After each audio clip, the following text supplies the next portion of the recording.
Hey guys, so just finished the first fermentation of the Honningbrew mead. Supposedly it's the finest mead outside of Sovngarde.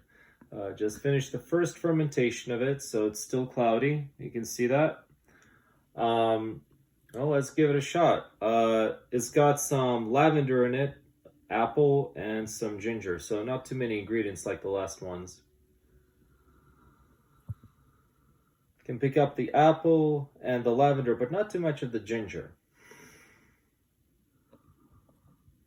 All right, let's do it.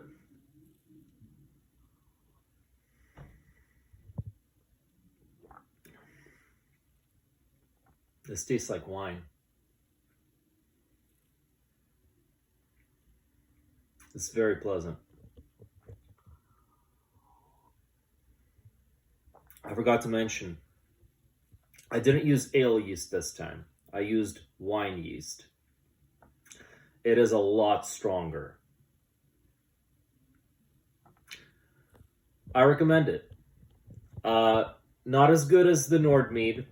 It's not as sweet again.